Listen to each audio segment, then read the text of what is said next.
The guy I secretly liked in high school ended up becoming the domineering CEO on the client side. I took out my proposal, and he flipped through it quickly. Since this is about the single economy, he said, I'd like to ask, are you currently single? I froze. I immediately switched to a professional smile. President Lee, I am currently single. Good.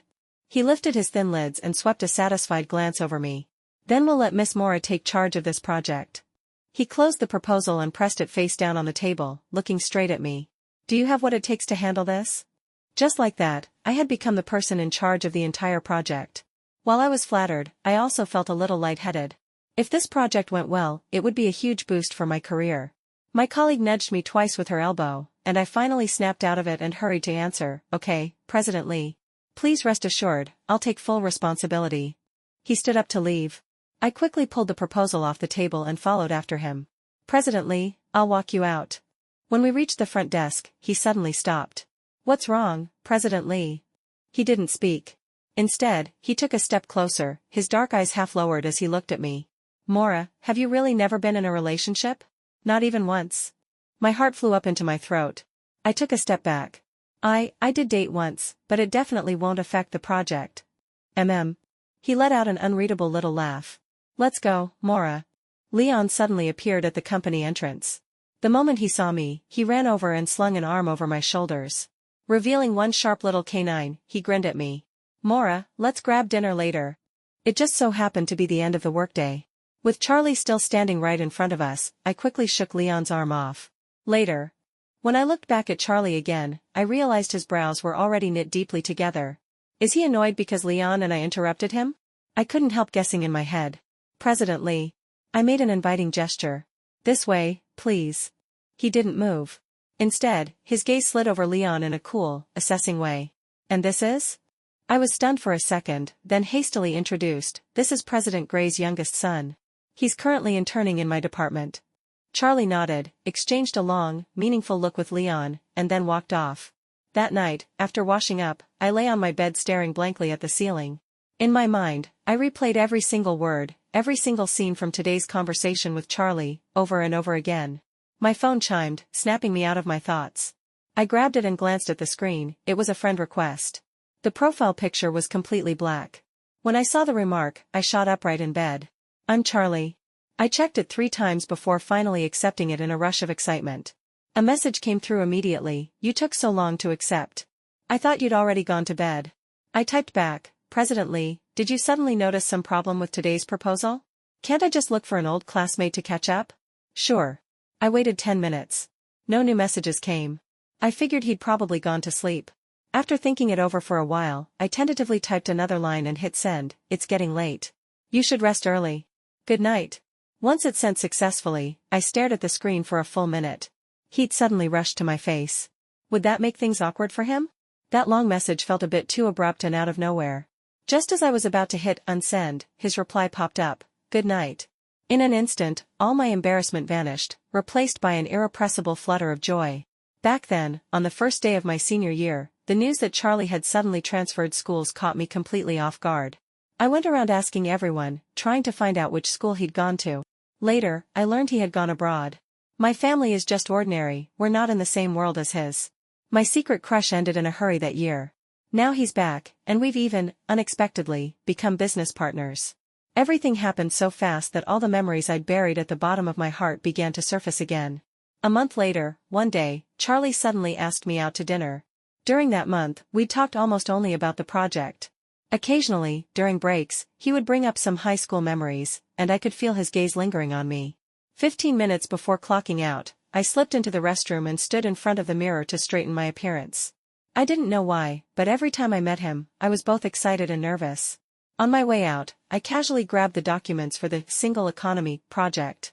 If things got awkward, I could always pull them out to change the subject, I told myself. His car was parked not far from the company.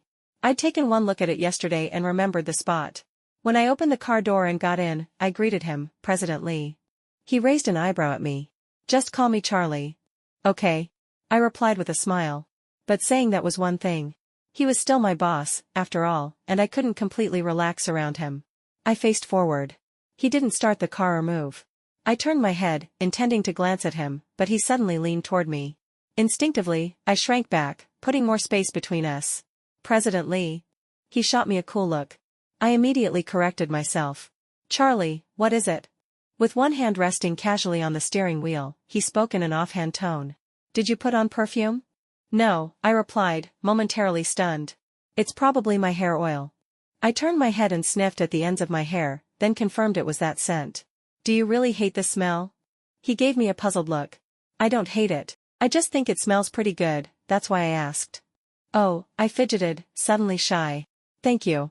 He started the car, and I lifted my eyes to the rearview mirror above us. In that moment, my current self overlapped perfectly with my high school self. Back then, I'd followed the girls from my class out to the track to watch Charlie play basketball, holding a bottle of water in my hand. One of his buddies made a bad pass, and the ball flew straight at my face. By the time Charlie reacted and rushed over, I had already thrown my arms out and caught the ball. The force of it pushed me backwards and I almost fell. He ran over, half bent at the waist, and looked down at me. He asked if I was okay. His closeness was like a shot of adrenaline. I was so flustered I couldn't even talk, just kept shaking my head. His smiling face stirred up a storm inside my chest, my face burned, my ears went hot. As he took the ball back from me, some girl shouted, Charlie, are you thirsty? I remember him saying he was, and his voice was a little louder than usual. He was standing right in front of me. I was just about to hand him my bottle of water when a whole flock of girls rushed in around him. I was squeezed to the back and pulled my hand, and the bottle, back. Charlie didn't drink anyone's water. Hugging the ball, he walked away, but just before he left, he gave me a long, deep look. And I instinctively dodged his gaze. We're here. Charlie's voice pulled me back to the present. Okay. What were you thinking about? Nothing. His voice was more mature than it had been in high school, but it was still just as clear and clean. He took me to a hotel owned by the Lee Group for dinner. While we were ordering, he asked, what would you like to eat? Anything is fine, I answered. What about something to drink? Anything is fine, I repeated. He fell silent for a moment, the corners of his lips curling into a sly smile. How about a glass of kiwi juice? I froze. I'm allergic to kiwi. It's really good, though, he added. His expectant eyes lingered on me. I gritted my teeth. Okay. Instead of looking pleased, he seemed dissatisfied. He stretched his arm across the table and tapped my forehead with his fingertip. What's going on in that little head of yours? You're allergic and you still want to drink it. Are you trying to die? I stared at him wide-eyed in surprise. How do you know I'm allergic to kiwi? He chuckled, looking a little smug. I also know you don't eat green peppers, you don't eat pumpkin or red beans, and you like mung bean soup and broccoli. Everything he listed hit my preferences exactly. I racked my brains and could only think of one possibility. Did you investigate me? The moment the words left my mouth, I regretted them. How could the young master of the Lee family possibly waste time investigating an ordinary little employee like me? In high school, I used to see you a lot in the cafeteria, he said simply. Back then, he and his friends always sat in a fixed corner of the cafeteria. In order to see him often, I also deliberately chose a secluded corner to sit in, a spot very close to him that I thought was well hidden. Later, other girls discovered how good that spot was, and I had no choice but to move somewhere else. For a while, I was actually annoyed that I couldn't see him anymore. But not long after, I realized he no longer ate in that original corner either. He'd moved to the upper left table diagonally across from me. This time, the distance between us was even closer than before. I lifted my eyes and met his deep, dark gaze. In that instant, it was as if I suddenly understood something. My heart began pounding wildly. I didn't have the courage to acknowledge that guess. Could it be that he had a bit of a crush on me too? Mora. I answered softly. When was your first love? He asked. His voice was calm and unhurried, warm, giving me plenty of time to answer. Then he flashed a bright smile, and my mood relaxed with it. I dated once in my sophomore year of college, I said, leaning back in my chair as I thought back. Back then I was curious about love, I had all these fantasies and questions, so I tried it. But it ended pretty quickly. He nodded and didn't say anything. I stared at him for a moment, then shot the question back at him. What about you? Have you ever liked a girl? I was a little nervous. His black eyes rested on me. After a long pause, he said, I liked one. I still like her now. My heart skipped a beat. I picked up the water glass on the table and took a sip, trying to hide the emotions spilling out onto my face. His features were deep and handsome, his eyes pitch black. His tone was gentle, yet there was a subtle pressure in it that left you nowhere to retreat. Mora, he asked quietly, do you like someone now? Yes. I answered too quickly. The light in his eyes visibly dimmed, but not long after, he smiled at me again. Is it that Leon? Leon? I shook my head. We're just ordinary friends. Oh. And he's also my landlord. Leon was someone I'd met at the company. He was 5 years younger than me. When he first came to intern, I was the one who trained him for a while, and he caused me no shortage of trouble back then. At first we couldn't stand each other. It was the classic, we only got close after a few rounds of butting heads, kind of thing. Later, when he pointed at my nose and said he was going to fire me, I finally learned he was the chairman's son. All right, I get it, Charlie said with a small smile. He slid the plate of sliced red wine, braised beef in front of him over to me. I glanced at him, then accepted it. Charlie. Just as dinner was drawing to a close, a clear, pleasant female voice rang out. I turned my head and saw a woman in a pale lavender suit, her makeup exquisite, walking toward us. A bright smile curved her lips as she very naturally pulled out the empty seat beside Charlie and sat down. Charlie, you're so hard to find, she said. She sat very close to him, resting her chin in one hand as she gazed at him, completely ignoring my existence. You don't pick up your phone, and you don't reply to messages. After the banquet ended, I thought I'd come try my luck at Mingxin Hotel. She smiled radiantly. Didn't expect I'd actually find you. My mood sank. I snuck a glance at Charlie's reaction. Expressionless, he picked up his phone, glanced at the screen, and said, my phone was on silent. What did you need me for? Nothing, I just wanted, Emily began. Then you should head back first, Charlie cut her off. His cold gaze shifted to me and softened slightly. I still have an important guest. Only then did Emily reluctantly spare me half a glance. Immediately after, she sniffed, this girl is your client? A friend, Charlie replied. Hello, my name is Mora, I said politely. Mora Tong. Emily suddenly stood up, luxury brand handbag hanging from the crook of her arm, her high heels clicking as she walked over to me. I stood as well, meeting her at eye level. Hi, she said with a faint smile, extending a hand. I'm Emily. Nice to meet you. Her smile didn't reach her eyes. There was pride in her expression, and her gaze held clear displeasure and disdain. I could tell she wasn't sincere, but for the sake of appearances, I still smiled and shook her hand. Nice to meet you too. We'd barely held hands for a second before she yanked hers back as if my touch was something dirty. I frowned slightly, then calmly drew my hand back. Miss Emily, would you like to join us? There wasn't a single full dish left on the table. Emily swept a glance over it, her expression turning ugly. Miss Mora, you're too polite, she said coolly. I shifted my gaze back to Charlie. I'm full. The corner of his mouth lifted. Then let's go. Emily tried to block him. Charlie, aren't we going to talk? I'm off work, Charlie said, spreading his hands. This is my personal time now. On the way back, I spoke up. Emily, you two are friends, right? Charlie turned the car, half his face hidden in shadow. Do you need me to explain things to her? I thought for a bit before adding, otherwise she might misunderstand. In the dim light, I narrowed my eyes, trying to catch every subtle expression on his face. The car gradually slowed and pulled over to the side of the road. He lowered the window, stayed silent for a long time, then tilted his head slightly to look at me, a trace of helplessness in his expression. Mora, what are you afraid she'll misunderstand? That you and I have some kind of intimate relationship, I said. His voice was low but clear. You still don't want people thinking there's something between you and me, and causing trouble for you. If that's the case, then you can explain it to her.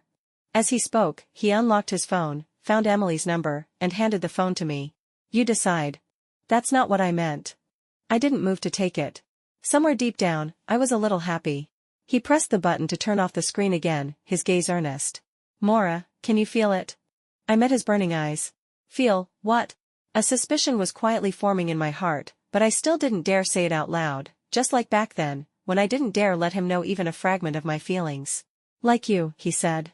A flicker of struggle and regret crossed his face. I should have told you in high school. It's too late now. It felt like my brain suddenly short-circuited. High school? When?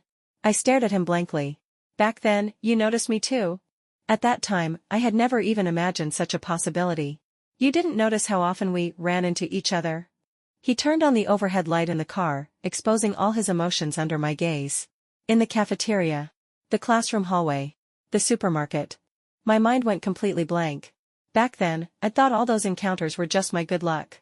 So they were all because of Charlie, deliberately putting himself in my path? Charlie saw that I had fallen silent, and the car slowly started up again. After he dropped me off, he gave me a faint smile and said, "Good night." It was as if that heartfelt confession from earlier had never happened. Good night. I blurted it out, then hurried out of the car. On the 14th of every month, there was some kind of Valentine's Day.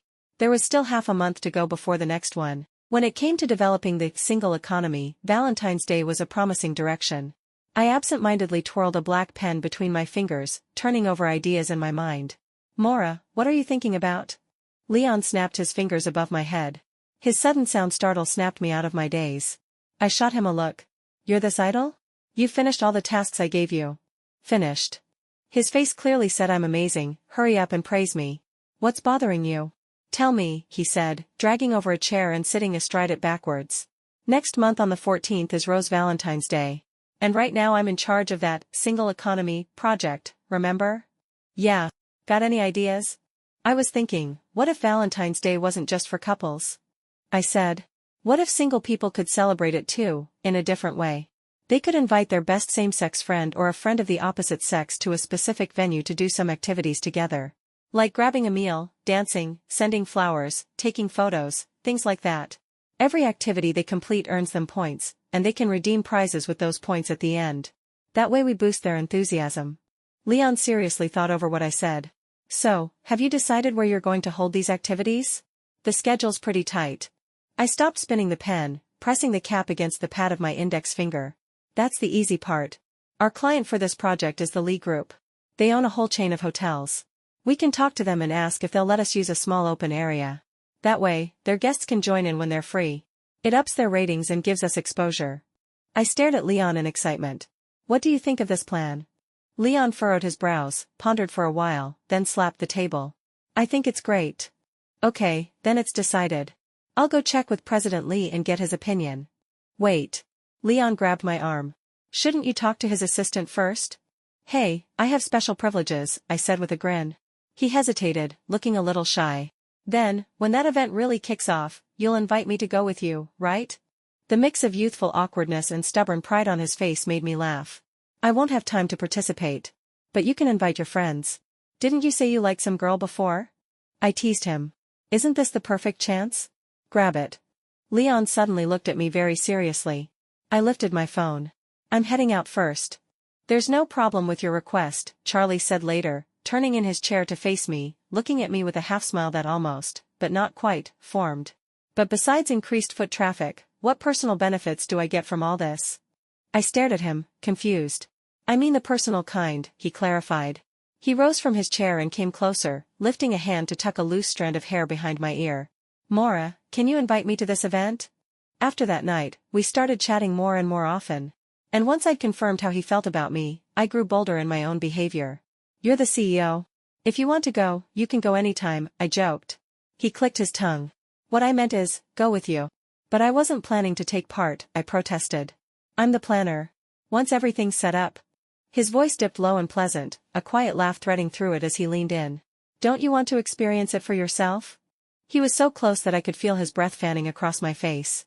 I stumbled back a step, but he reached out and wrapped an arm around my waist, leaving me nowhere to retreat. Okay, I said, bracing both hands against his chest. Good girl. He chuckled, then let go of me to answer a call. The office was so quiet you could hear a pin drop. I could more or less make out some of the words on the other end of the line, things like blind date, Emily, just go meet her, it won't hurt, that kind of phrasing. Once the conversation wrapped up, I should have left. But for some reason, the moment the word blind date slipped into my ears, my feet refused to move. I even felt a little irritated. After listening, Charlie only said a faint got it, then hung up. I'll head off, I said. Do you have time this weekend? He asked. Come somewhere with me.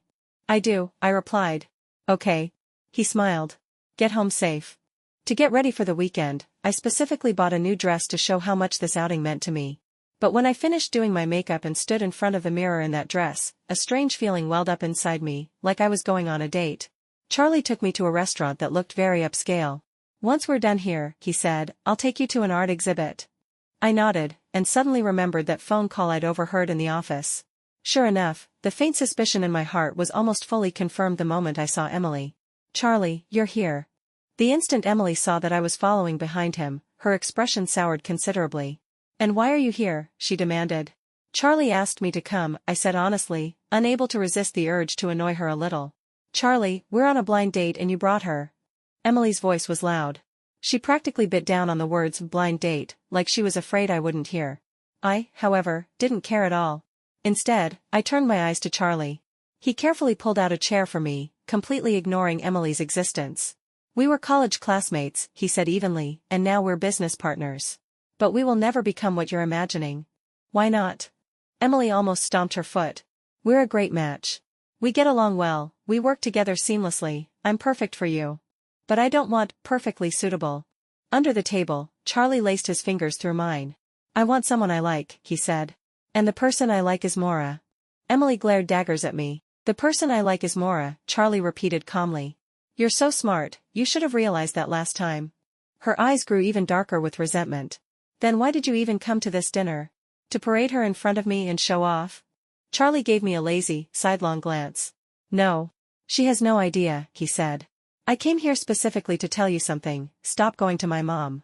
It's pointless. His tone turned cold. No matter what she says, I won't spare you another look. Our relationship begins and ends with business. Charlie, don't be so heartless, Emily snapped, standing up with a sharp scrape of her chair. Aren't you afraid I'll cancel our partnership? Charlie finally shifted his gaze to her, sweeping her with an icy, indifferent look. Do as you please.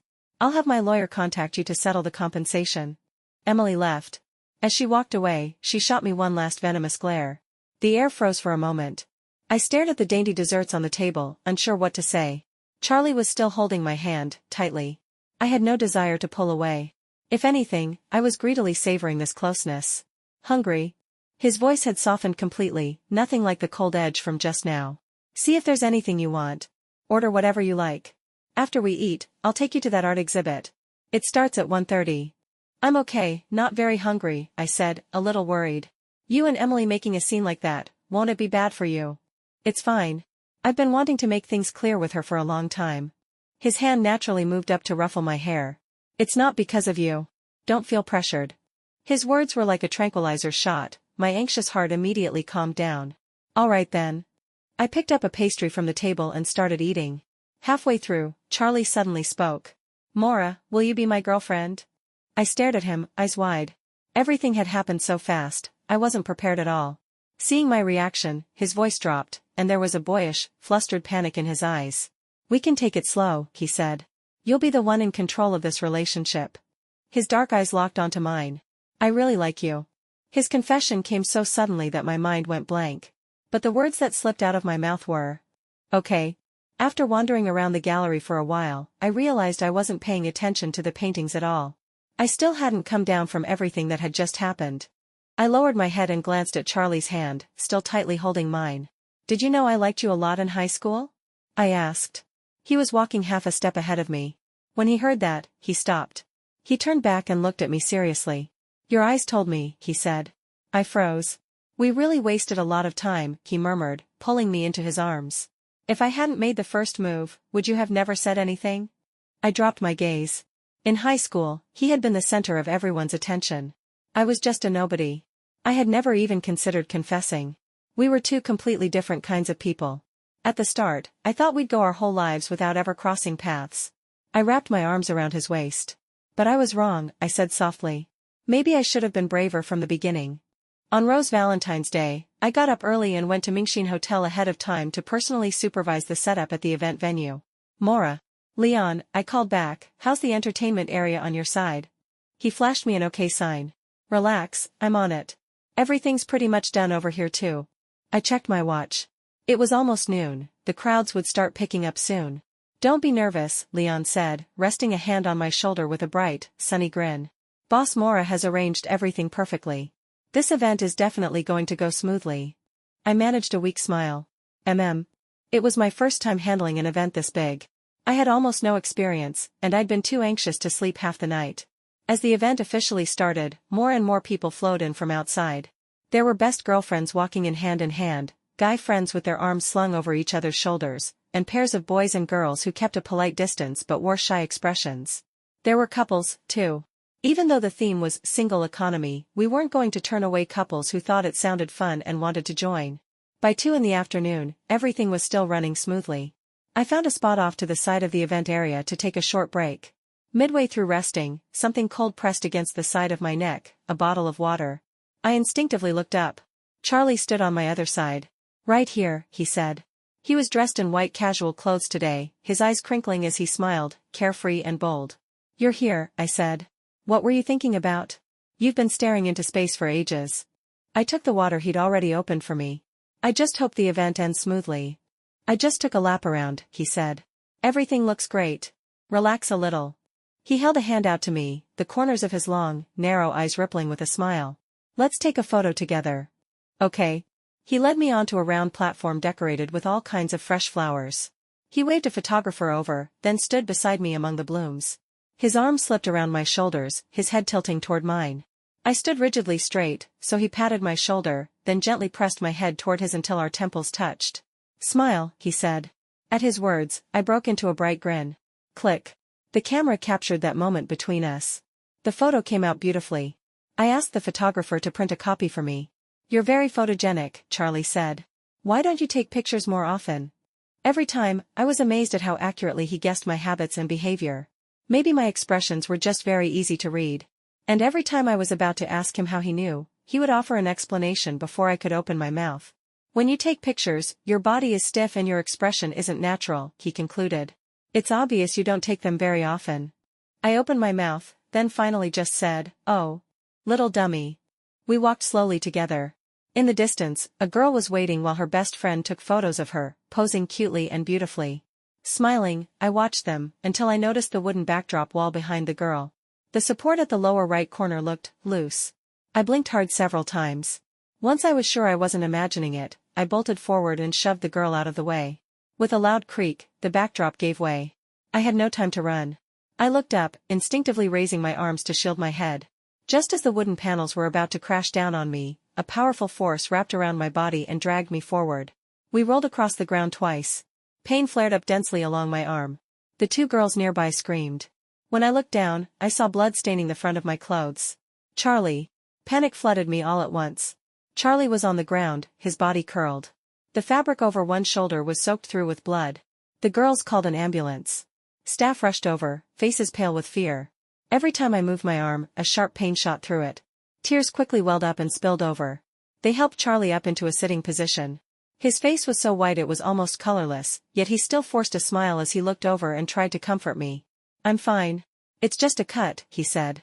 He pulled me close with his uninjured arm, his cheek pressed to mine. Don't be scared. Don't cry. With my arm in a cast, I kept watch by Charlie's hospital bed. He'd lost too much blood and had fallen unconscious.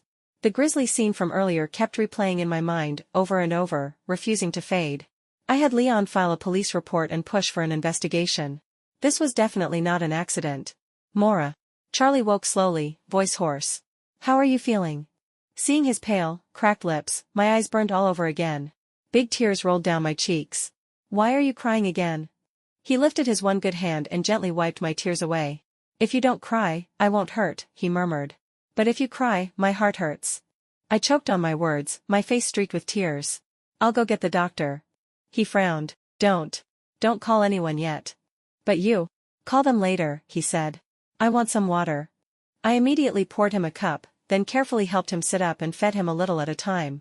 I'm sorry, I whispered. Don't apologize. It's not your fault. His voice was soft and low. How bad is your arm? He asked. I shook my head. Just a minor fracture. His brows knitted tightly, his face pale and cold.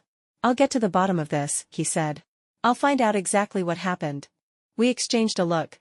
Both of us already had a suspect in mind. Come a little closer, he said, the corner of his mouth lifting. He shifted over, making some space beside him, and patted the bed. Sit. I obediently climbed up. He wrapped his arm around me, holding me against his chest. We stayed like that in silence for a long time. Neither of us spoke, but it felt like there was nothing that needed to be said. Thank goodness you're okay, he said at last, resting his chin on the top of my head. I'm so grateful you're okay. I started crying again, quietly this time, without letting him see. But it was like he could sense it. He tipped my chin up, forcing me to meet his eyes. With the pat of his thumb, he gently wiped away my tears. So you are a crybaby, he said softly. Did you cry when you heard I'd transferred schools back in high school? I did, I answered, my voice husky. His gaze dropped to my lips, his eyes burning and restrained all at once. I leaned in first, brushing a light kiss over his soft mouth. I was just about to pull away when he chased after me, deepening what had started as a fleeting touch. Head tilted back, I followed his lead, letting him in as he stole my breath away. Mora. Leon suddenly walked in. I quickly broke away from Charlie. What's wrong? Leon's face was dark. Charlie's mom is here. Charlie and I exchanged a look. You should head back first, he said. Whatever you want to ask, just ask. At the hospital entrance, I suddenly spoke. Holding it in feels awful, doesn't it? Leon stopped walking. He didn't leave. Instead, he glared at me, clearly upset. When did you two get together? He demanded. I saw it all just now. You saw? I saw you two kissing, Leon said flatly. Mora, have you been turning me down because of him? I only feel like an older sister to you, I told him seriously. Charlie is the guy I had a crush on in high school. I can't resist him. I still like him now. Leon was still young, after all. His eyes slowly reddened. Mora, so I don't have even the tiniest chance. No. I pinched his cheek lightly, forcing my tone to sound casual. Is something this small really enough to make our young Master Grey cry? Who's crying? Leon turned his back to me, his voice bristling. Don't pinch my face. Okay. The investigation results came out quickly. It was Emily who had bribed hotel staff and tampered with the setup. Everyone involved had already been arrested. As for Emily, Charlie's mother came to me personally, hoping I would agree to a settlement with her. She tried to tempt me with a promotion and other benefits. But I refused to compromise. If it hadn't been for Charlie, I might still be lying in a hospital bed right now, or worse, my life could have been ruined. And she had injured him so badly on top of that. No matter what, I wasn't going to back down. Emily looked at me with open disdain. You might as well take the benefits and move on. With your ability, you'll never touch me. Maybe I can't touch you, I said with a cold little laugh, but Director Zhou being dragged into the police station and questioned. I doubt the rumors outside will sound very nice. Emily couldn't stand the provocation. She grabbed the glass of water on the table and splashed it right in my face. You're disgusting, she snapped. I clenched my teeth, picked up the hot coffee on the table, and threw it in her face. She screamed as the heat hit her skin, and started toward me, furious. But before she could reach me, someone pulled me back. Charlie stepped between us. Emily, what do you think you're doing?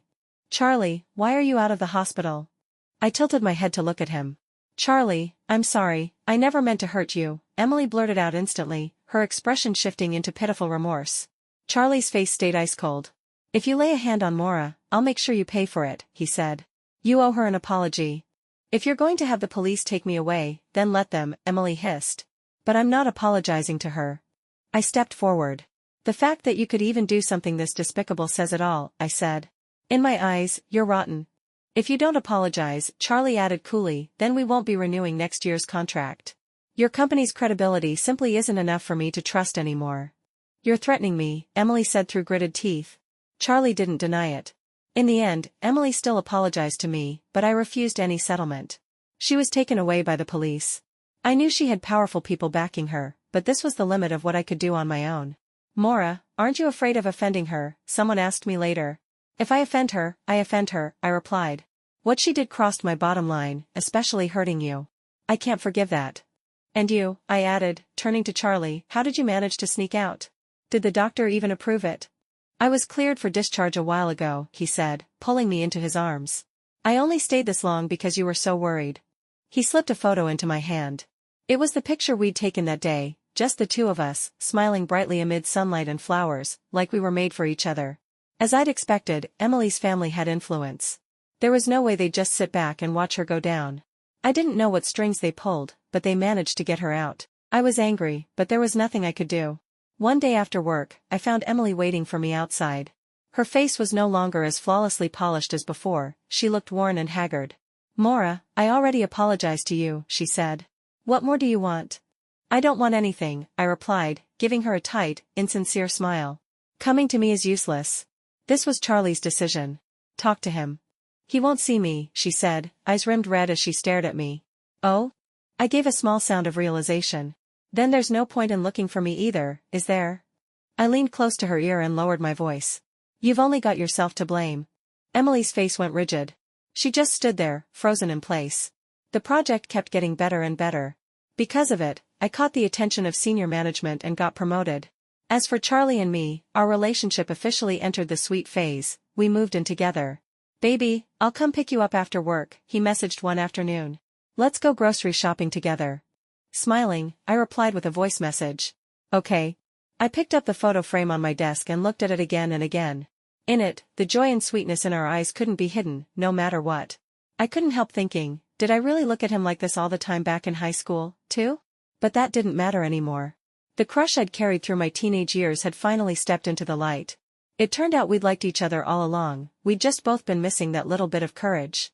Sometimes, when Charlie falls asleep on the sofa with documents in his hand, I sit beside him and quietly watch his profile. The boy I could only look at from afar is now within arm's reach, holding my hand, sharing my home, planning our future. Back then, I was afraid to love him. Now, I'm not afraid of anything.